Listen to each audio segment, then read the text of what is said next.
বুঝলে প্রিয়, আপন মানুষ কখনো পর হয় না। যদি পর হয় তবে বুঝে নিও সে কখনো তোমার আপন ছিল না। সে তার সময় কাটানোর জন্য আপন চেয়েছিল। রাগ বা ঝড় দুটোই একই রকম, থেমে যাওয়ার পর বোঝা যায় কতটা ক্ষতি হয়েছে। কাছের মানুষটা ঠিক তখনই বদলে যাবে যখন সে বুঝতে পারবে আপনি আর কখনো কাউকে ভালোবাসতে পারবেন না। তোমার শহরে রং বেরঙের আলো, আমার না হয় অন্ধকারই ভালো। স্বার্থপর মানুষেরা এই পৃথিবীতে সবথেকে বেশি সুখী, আর নিঃস্বার্থ মানুষেরা সবথেকে বেশি দুঃখী।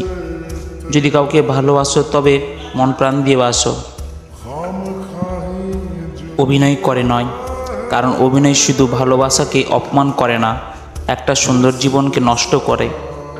মানুষ তখন কাঁদে যখন সে মনের সাথে যুদ্ধ করে হেরে যায়, আপনজন দূরে চলে যায়। তখন বুকের ভিতরে চাপা কষ্টগুলো চোখের জল হয়ে ঝরে। হাসি সবসময় যে সুখের প্রকাশ তা নয়, আপনি কতটা কষ্টে লুকোতে পারেন তাও বোঝে।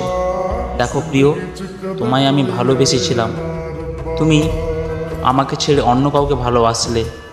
হয়তো আমার কখনো কারো প্রিয়জন ছিলাম না, সবসময় সবার প্রয়োজনটাই ছিলাম। বড়ই বেঈমান এই চোখগুলি, আমার হয়ে অন্যের জন্য কাঁদে। চোখ থেকে অশ্রু ঝরার কারণটি মন থেকে মুছে ফেলা যায় না। আমার বুকের ভিতরে চাপা কষ্টগুলো যদি তুমি দেখতে পেতে, তাহলে তুমি ভয়ে চিৎকার দিয়ে জ্ঞান হারিয়ে ফেলতে। হ্যাঁ, তোমাকেই বলছি, পোড়া বাঁশিতে সুর তুলিও না, আর ওই বাঁশি কষ্ট বাড়াই হৃদয়ে আমার।